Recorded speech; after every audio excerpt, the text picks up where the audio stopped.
Welcome to your news and features electronic magazine that centers on the different facets of motoring, now on its 34th year. This is Motoring Today. I'm Ray Louie Gamboa. And I'm Susie Gamboa. Here are this week's features to watch out for.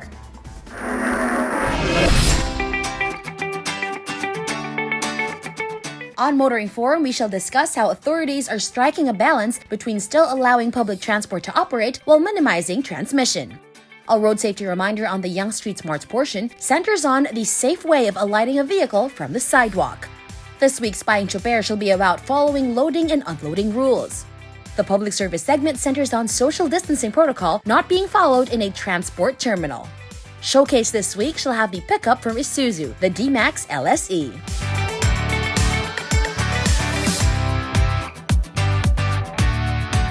All these, plus the latest news in transportation and traffic management, as well as developments in the automotive industry, are in this week's edition of Motoring Today. Join us.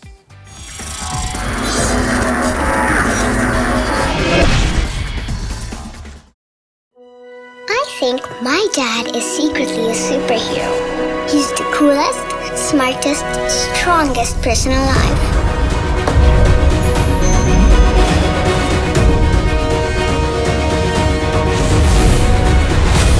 No matter where we go, he always makes sure I feel safe. And he isn't afraid of anything. My dad likes to call that the power to lead. I call it his superpower.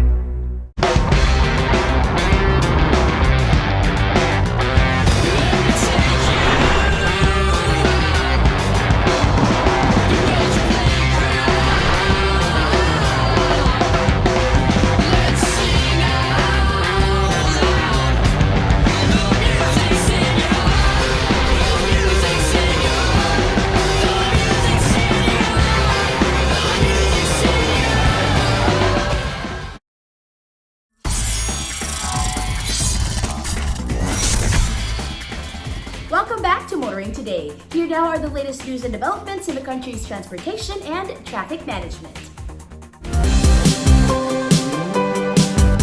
The Alabang Viaduct has long been a bottleneck, causing kilometers-long congestion for motorists coming from the south on the SLEX. A solution to this problem may now have presented itself. The northbound section of the Skyway extension towards Susana Heights has been opened to Class 1 vehicles with RFIDs. San Miguel Corporation President and CEO Ramon S. Ang made the announcement himself, saying the long-term solution to addressing traffic, particularly on the SLEX heading to the Alabang area, has finally been realized. The northbound section of the Skyway extension covers 4 kilometers from Susana Heights to Sucat in Parañaque. This will provide a direct link to the elevated Skyway system for motorists coming from provinces like Laguna, Batangas, and Cavite, allowing them to bypass the Alabang Viaduct, which will reduce congestion in the area. From SLEX, motorists can go directly to destinations in Makati, Manila, Quezon City, up to the North Luzon Expressway via SMC's new Skyway Stage 3. This will cut travel time from SLEX to the NLEX to just 25 to 30 minutes from the usual 2 to 3 hours using the Skyway 3. He added that for the moment, no toll will be collected for the 4-kilometer section of the Skyway extension. Motorists should take full advantage of the newly opened Skyway extension while it remains toll-free. The outbreak of the COVID-19 infection among rank-and-file employees of the Light Rail Transit 2 has affected its operations as well as the inauguration of its East Extension project. Until the end of April, the Light Rail Transit Line 2 will only be operating from 6 a.m. to 7 p.m. The Light Rail Transit Authority cut the operating hours of the LRT2 following an outbreak of COVID-19 infection among its staff. In announcing the shortened operating hours, LRTA Administrator Reynaldo Beroya said this was to help prevent the further spread of the virus and avoid the possible paralysis of operations in case the number continues to surge. The LRTA said that 273 of its 1,906 personnel tested positive in the mass testing ordered by the Department of Transportation. This resulted in only 56% of LRT2's ticket management and sales collection personnel, 73% of train drivers, and 68% of station personnel were available to work. The rest were infected or had been forced to quarantine following exposure to possible infection. Bedoya said LRT2 had ordered the isolation of all infected or exposed personnel, implemented work-from-home arrangements for depot workers, revisited train ventilation and airflow protocols, and ensured that all minimum public health standards are complied with at all times to avoid the further spread of the virus.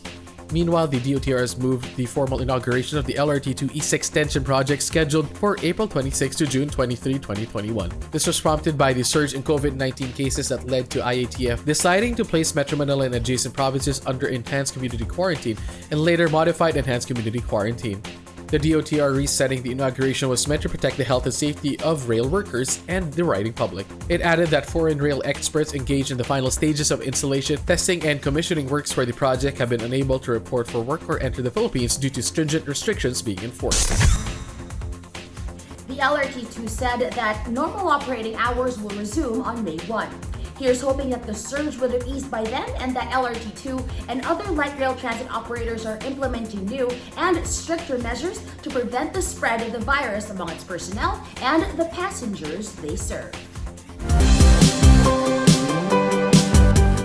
Just newly completed, the expansion of the Subic Freeport Expressway is now benefiting the Freeport.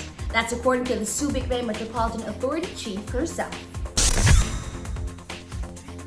The 1.6 billion peso expansion of the Subic Freeport Expressway is now paying off in terms of helping in the growth and development of the Subic Bay Freeport Zone. According to Subic Bay Metropolitan Authority Chairman and Administrator Wilma T. Aisma, the expanded SFEX is its primary function of improving mobility and helping Subic's infrastructure development program. With over 100,000 motorists served since its completion, the expanded SFX is providing better access to the Freeport, and this is expected to translate to more investments and livelihood opportunities. In a press statement, ESMA said the SBME envisions Subic to be a globally competitive investment and tourism destination in a world-class economic growth center. This is why it is strengthening Subic's capacity to take in more businesses and more jobs, and the expanded SFX is bringing in more business to the Freeport, she added. The SFX expansion complements SBMA's big-ticket projects such as the 396.5 million replacement of the Magsaysay Bridge at Subic's main gate and the 225.4 million road rehabilitation package, said ESMAI. The Metro Pacific-led NLEX Corporation invested 1.6 billion for the expansion of the 8.2-kilometer SFX to increase the expressway capacity from 1 lane to 2 lanes in each direction. Many expect the expanded SFEX to serve more motorists and cargo haulers when the government will finally lift quarantine restrictions. As authorities and communities learn to live and work under various levels of community quarantine restrictions and protocols, one thing was seen as vital: how to provide safe public transport to medical frontliners and the so-called authorized persons outside residence. Now, under MECQ, the DOTR wants even the latter to get free rides. During the early days of community quarantine, when it became clear that restrictions would last for weeks and months, the problem of providing safe transport for health workers and other frontliners needed to be solved. The Department of Transportation established free ride service program for health workers. In Metro Manila and other urban areas, the DOTR established bus routes that are linked to hospitals, clinics, and other medical centers that provide free public transportation to medical and other health frontliners. Now, after more than 1 year, and with Metro Manila and adjacent provinces dubbed NCR Plus again placed under ECQ and later MECQ restrictions, DOTR Secretary Arthur Tagada saw the need to expand the free ride service program for health workers to include authorized persons outside residence or APORs. Secretary Tagada defended the initiative as a vital program that aims to help essential workers get to their destination safely and more efficiently for free. Even as the IATF placed NCR Plus and many other areas placed under MECQ, Tagada directed the Land Transportation, Franchising, and Regulatory Board to expand the free ride program for health workers and APORs to other parts of the country, regardless of their community quarantine levels. This free ride program for frontliners and APORs will be coordinated with another initiative aimed at helping bus and jeepney drivers to continue earning a livelihood even under capacity restrictions and other restrictive health protocols. This is the Service Contracting Program. Integrating both programs would help cushion the adverse impact on the income of workers and transport providers due to the enforcement of community quarantine restrictions, according to Tagade. Now, how is this Freeride program being funded? Well, according to the DOTR, this Freeride program for health workers and APORs will continue until Bayanihan 2 funds for the service contracting program are fully utilized and dispersed. And those are the latest news and developments in transportation and traffic management. Coming up next is Motoring Forum, brought to you by Suzuki Philippines. It's scary to think that the daily number of confirmed COVID-19 cases is now in the 10,000s. Some experts say much of the spread of infection can be traced to people crowding in public transport. Authorities are now attempting to strike a balance between still allowing public transport to operate while minimizing transmission. Motoring Forum discusses how authorities are doing this, or public transport under community quarantine conditions. Metro Manila and adjacent provinces have been experiencing sharp spikes in the number of COVID-19 cases. This has prompted the IATF to place what they call NCR Plus under Enhanced Community Quarantine for a couple of weeks, and then to Modified Enhanced Community Quarantine. Earlier in the pandemic, the members of the IATF and health authorities have come to a consensus that public transportation must continue to operate for the economy and communities to survive and overcome the dire effects of the COVID-19 pandemic. However, public transportation necessarily sees people forced to come together in confined spaces of most modes of transportation allowed, including traditional jeepneys, modern jeepneys, buses, railways and light rail transits, vans, and shuttles. Many believe it was one of the major vectors of transmission that caused infections to spike. Others see the lack of adequate options for commuters is a problem that authorities need to solve. What are authorities doing to balance the risk of contagion with the need to provide adequate transport for frontliners, essential workers, these so-called APORs? One sign that public transportation can easily become a vector for transmission is the report that hundreds of rail and light rail transit personnel tested positive for COVID-19, forcing a reduction in the number of trains in operation. With thousands of passengers using light rail transits and railways on a daily basis, it isn't difficult to believe many were infected while at the station or on board the trains. The DOTR quickly directed the deployment of more so-called augmentation buses to provide transport to commuters affected by the reduction in light rail transit's operations. When authorities placed NCR Plus under ECQ, the DOTR expanded the Freeride for Health Workers program to include free rides for APORs. DOTR Secretary Arthur Tagade also ordered an increase in the per-kilometer fees of public transport operators involved in the Free Rides program as an incentive for bus operations to provide the service. Secretary Tagade also encouraged more drivers to participate in the PUV service contracting program to benefit from incentives meant to allow them to make up for lost revenues from reduced capacity enforced by the IATF. The program was established especially to help drivers earn revenue even while strictly complying with capacity restrictions. Before the initial reversion to ECQ, Metro Manila jeepneys and some buses were seen to push past the limits of passenger capacity set by the IATF. Meanwhile, the LTFRB has opened 60 new routes for traditional jeepneys in Metro Manila, as well as 190 routes for provincial buses entering Metro Manila. It expects 1,800 TPUJs to service the 60 new routes, while 2,600 provincial buses are expected to serve the new routes after getting approval and meeting requirements of local government units. By allowing more PUVs to operate even under capacity restrictions, the DOTR hopes to discourage people from taking Colorum transport. The DOTR has also directed the LTO to go after Colorum operators and PUVs violating capacity restrictions, as well as mandated health protocols like frequent and thorough disinfection of vehicles. The LTO responded by reporting that an operation to check on jeepneys, buses, and vans operating in the NCR resulted in the apprehension of 51 Colorum operators and 27 PUVs that violated IATF and DOTR health and safety protocols. The Interagency Council on Traffic, or IACT, has deployed enforcers to check on EDSA carousel bus operations as well as the Parañaque Integrated Terminal Exchange as part of the intensified operations against violators of health and safety protocols in public transportation. Earlier, an incident involving a truck transporting passengers into Metro Manila and then transferring them to Colorum vans showed the kind of desperation for transport experienced by commuters. Many risk infection or worse, put others at risk of infection to go from home to work and back. This appears to be the state of public transportation amidst the COVID-19 pandemic, which many fear will continue far longer than when many hoped it would end. The DOTR and other authorities have been working hard to ease the economy back to normal, allowing more businesses to resume operations while imploring everyone to comply with social distancing and all other health protocols to stop the spread of COVID-19. The DOTR is also doing all it can to ensure public transportation is available for those who need it in various quarantine levels. Again, while setting protocols to help stop the spread of the contagion, and at the same time helping the transport sector continue to earn enough revenues to survive. At the end of the day, people must understand that each and every one of us must do our part in stopping the spread of the coronavirus. And this starts with faithfully following health protocols, regulations, and guidelines mandated by authorities. Every commuter, driver, and conductor must comply. Otherwise, the virus will continue to spread. That's our Motoring Forum this week, courtesy of Suzuki Philippines.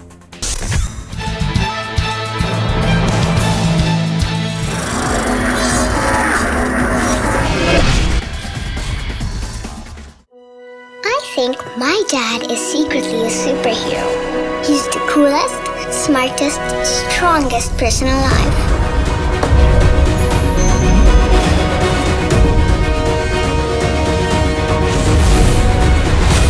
No matter where we go, he always makes sure I feel safe. And he isn't afraid of anything. My dad likes to call that the power to lead. I call it his superpower.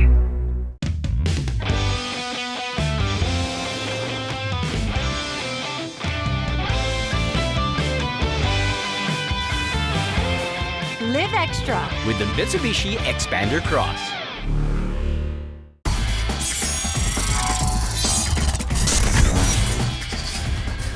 You are back with us here on Motoring Today. In line with our lifelong commitment to promote road safety, here is this week's road safety tip in cooperation with Toyota Motor Philippines. If you are alighting from a vehicle na nasa sidewalk, mas safe kung sa sidewalk side ka mismo bababa. Do not get off from a vehicle on the traffic side. Maaari kang masagasaan ng paparating na sasakyan. Katulad ng nasa animation, kung marami kayong bababa, wait for your turn at huwag magmadali.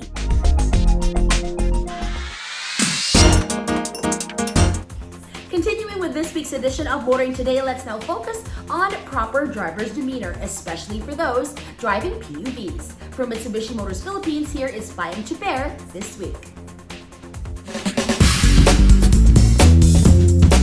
Payong chopper lang, kaibigan. Ako po si Jake, isang kapwa nyo chopper. Loading and unloading ng mga pasahero sa tamang lugar lamang gawin. May tamang lugar para magbaba at magsakay ng pasahero. Kaya doon ihinto ang iyong sasakyan. Iwasan makaabala sa ibang motorista, kaya itabi mo ang sasakyan mo. Huwag sa gitna ng daan pumarada. Huwag ka nang dumagdag sa problema natin sa kalsada. Matuto kang sumunod sa batas trapiko. Kung ayaw mong maabala, huwag ka ring mangabala. Makisama ka, kaya't huwag basta humarang sa kalsada. Ito po si Jake Gonzalez, Payong Chopper lang, kaibigan, mula sa isang kapwa nyo chopper.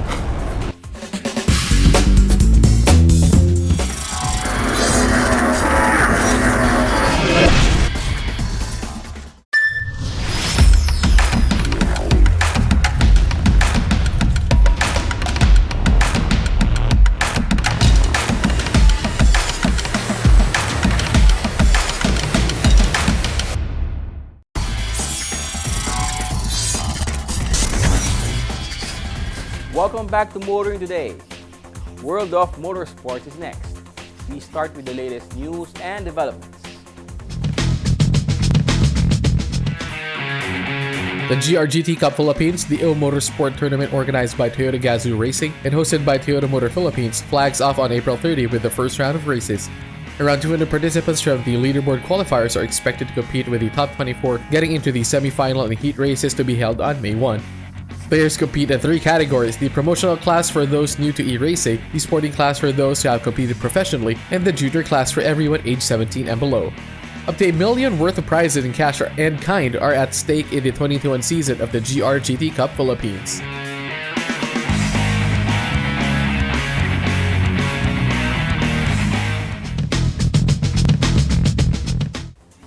And that's this week's World of Motorsports. Motoring Today continues right after this break.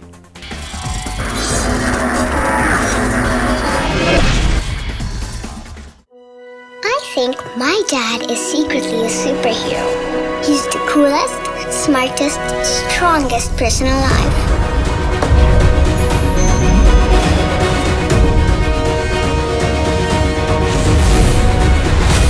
No matter where we go, he always makes sure I feel safe.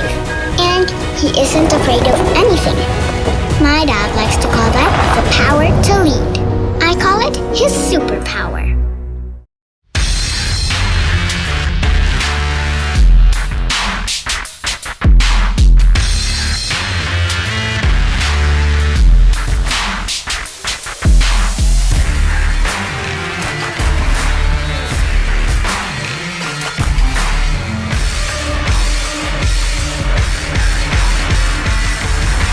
Introducing the all-new Isuzu D-Max into new heights.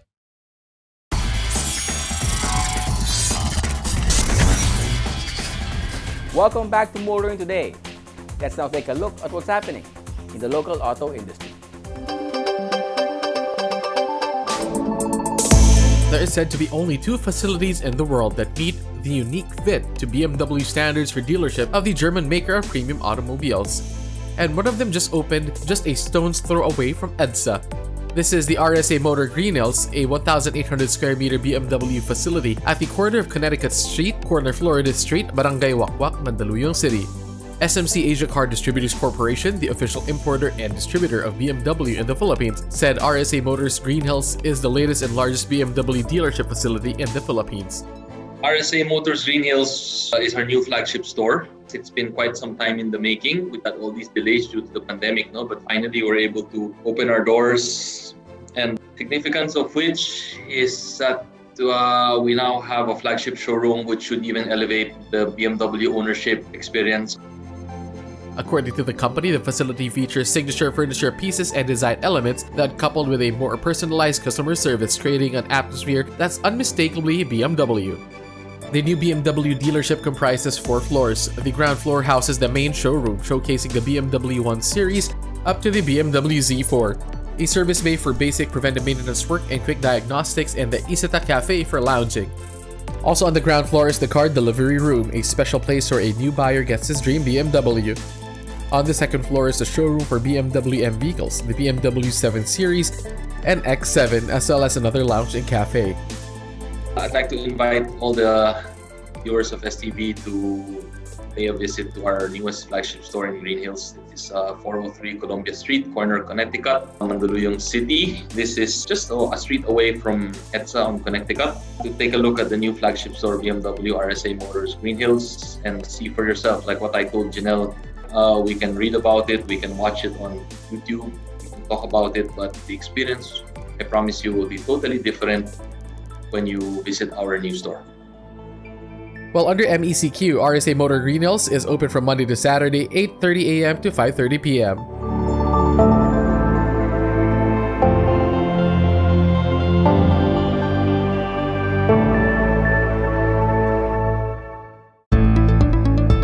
The Geely Auto Group has unveiled the KX11, also known as the Xingye L, at the 19th Shanghai Automobile Show, which runs from April 19 to 28. Geely says the KX11 is a heavyweight SUV model born from the CMA architecture and incorporates long-term accumulation of technology from its years of manufacturing sport utility vehicles and deep insight into users' needs. According to Geely Auto Group, the rollout of the KX11 signals the company's entry into the Geely Auto 4.0 era of model manufacturing, in which it expects to lead the industry in safety, health, performance, and energy savings. Geely added that with the KX11, it aims to lead in the development of intelligent SUVs in 4 major areas: automotive OTA, or over-the-air technology for upgrading vehicle software, 5G internet connection, intelligent digital cabin, and application of automatic driving technology. The KX11 sports a giant IMAX 1 meter long screen, a 25.6-inch AR HUD, heads-up display, and a 12.3-inch intelligent instrument screen with a Qualcomm Snapdragon 8155 chip supporting a 5G high-speed network.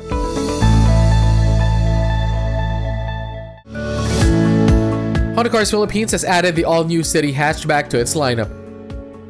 We have further expanding the City model lineup with the introduction of the all-new City Hatchback. The all-new City Hatchback is a Honda's newest offering in the B segment category. With its sporty hatchback body styling, advanced technology features, and ultra versatility, we believe that the City Hatch will be worthy alternative to the iconic Honda Jazz, but moreover, it will be model that will make its own mark in the automobile landscape. While it has the same 2,600mm wheelbase, the City Hatchback is 21mm higher but 204mm shorter than the City Sedan. Only one hatchback variant is joining the local lineup of the all-new Honda City. This is the RS variant, which comes with RS design front bumper and gloss black front grille with RS emblem. Full LED headlights and LED daytime running lights, high gloss black power folding mirrors, and 16-inch two-tone Berlina black aluminum alloy wheel, as well as RS design rear bumper with diffuser, high gloss black tailgate spoiler, and full LED taillight. The hatchback's sporty interior features suede and leather seats, black interior trim with red stitching and accents, leather wrap shift knob, and steering wheel with audio controls, front and rear center armrests, sports pedals, and multi-information display with red illumination. It also comes with an 8-inch advanced touchscreen display audio with Apple CarPlay, Android Auto, and web link connectivity, an 4+4 tweeter speaker system, and a new air conditioning system with rotary knobs, digital display, and illumination, as well as a one-push start system with smart entry keyless entry system and remote engine start. Safety and driver assist technologies include vehicle stability assist with agile handling assist, emergency stop signal, anti-lock braking system, electronic brake force distribution, hill start assist, and multi-view rear camera with dynamic guidelines. The Hatchback City is powered by 1.5-liter 4-cylinder DOHC iVTEC engine that generates 121 PS and 145 Nm of torque and is mated to continuously variable transmission. With the City being one of our best-selling nameplates here in the Philippines, we believe that the introduction of the all-new City Hatchback would allow us to continue addressing the various mobility needs and demands of our Philippine customers. Suggested retail price is 1,115,000, exclusive of the 13,000 peso safeguard duty cash deposit.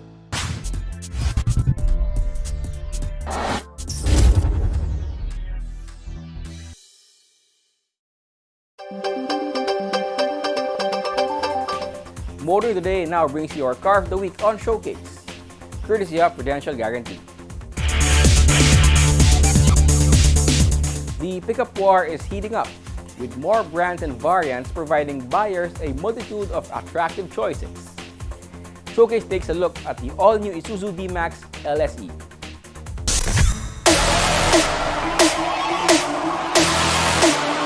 The Isuzu D-Max has always been in the mix for best-selling pickup. Over the years, the Isuzu midsize pickup has developed a loyal following of owners who loved it for its utility, reliability, and handsome looks, as well as for Isuzu's renowned fuel-efficient and powerful diesel engines. Isuzu rolled out the all-new 2021 D-Max to generally good reviews. Let's check out the Isuzu D-Max LSE. With the thicker cladding, the front bumper guard, and the roof rails, the top-of-the-line 2021 D-Max is 5,277mm long, 1,880mm wide, and 1,810mm tall, with a 3,125mm long wheelbase. The D-Max LSE sits 240mm off the ground on 18-inch matte dark gray alloy wheels, wrapped by 265 60 R18 all-terrain tires. The latest generation Isuzu D-Max may have the most aggressive fascia ever with the bulldog nose for the grille, if you can imagine a bulldog with gun metallic nose, and Angry Bird eyes for headlamps. The headlamps are bi-LED projector types, by the way, with automatic leveling, LED daytime running lights, and auto on and off function on the D-Max LSE. The turn signal and fog lamps protrude like torpedo tube launchers from the grille's-like slits on the side. The rear also looks a little bit angry with the large double LED rear combination lamps with light guide and rear fog lamps, but very much functional with two-step integrated type body-colored rear bumper, the cargo bed that comes with an extender and a bed liner.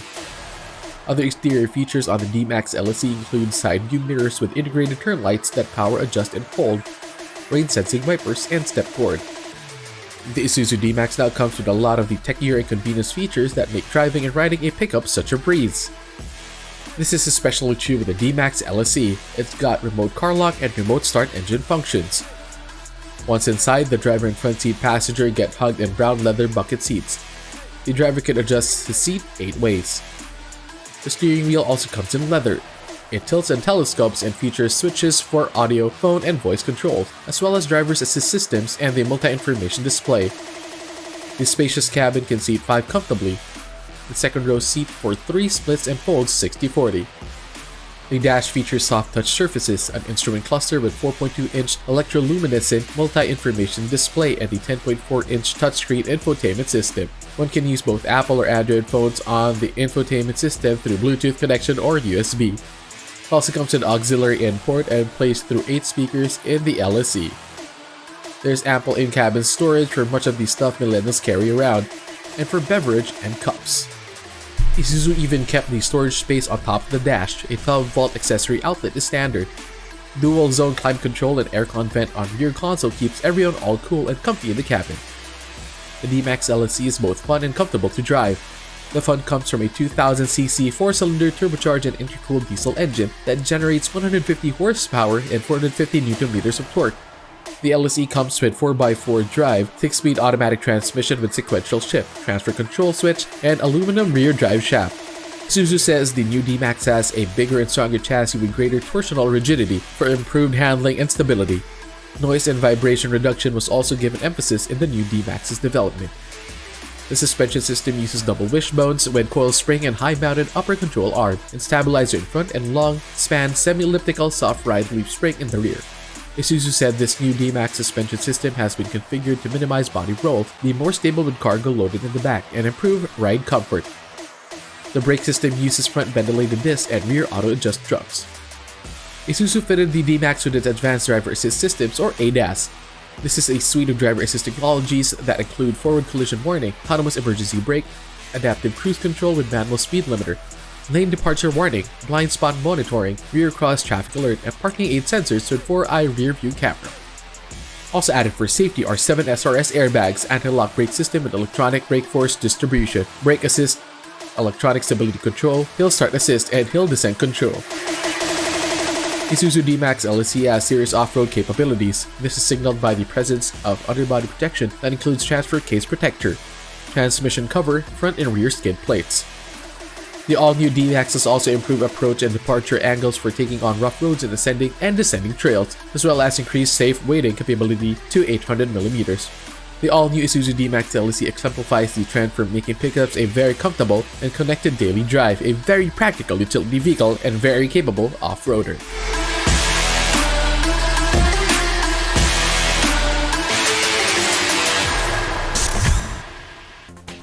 There's a lot to like in the all-new Isuzu D-Max, especially the LSE variant that got everything of the new stuff that could be shoehorned in a pickup truck. But will liking turn to buying? The sales numbers will tell us that in time. That's our featured vehicle in this week's showcase, courtesy of Prudential Guarantee. Drive worry-free with Prudential Guarantee's auto insurance program, with a free 24-hour nationwide roadside assistance included with your comprehensive auto insurance. Rest assured, we'll take care of you and your car wherever you are. Prudential Guarantee's auto insurance program, 100% worry-free driving.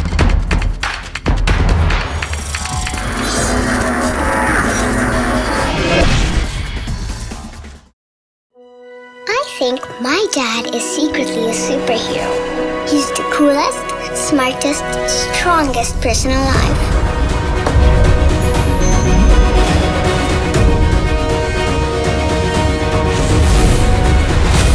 No matter where we go, he always makes sure I feel safe. And he isn't afraid of anything. My dad likes to call that the power to lead. I call it his superpower.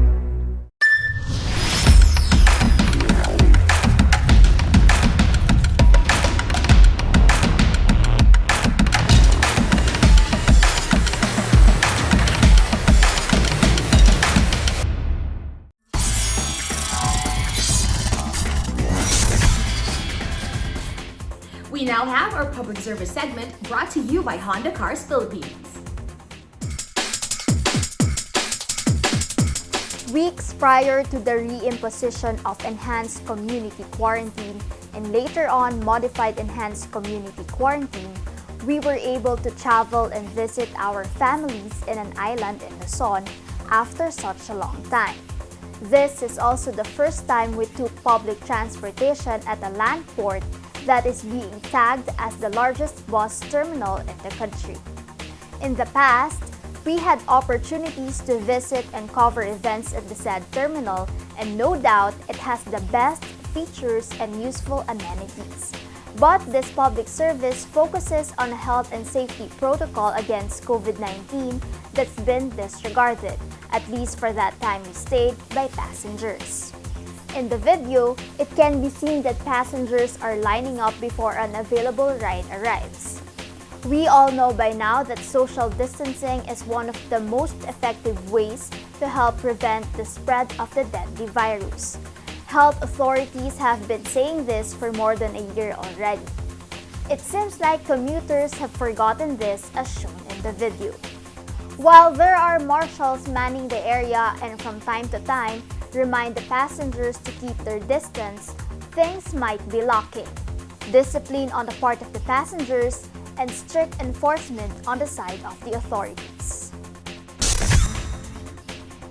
And that's our public service segment from Honda Cars Philippines. And should you yourself encounter motoring problems that need immediate attention, please feel free to contact us. See the details being flashed on your screen. And that's the week that was in motoring. Thank you for joining us. Also, please don't forget to check us out on social media. Until next week here on Motoring Today, now on its 34th year of continuing service to the general motoring public with a lifelong commitment to promote road safety. Stay healthy and be vigilant at all times. On behalf of our dad, Butch Gamboa, I'm Ray Louie Gamboa. And I'm Susie Gamboa. Happy motoring!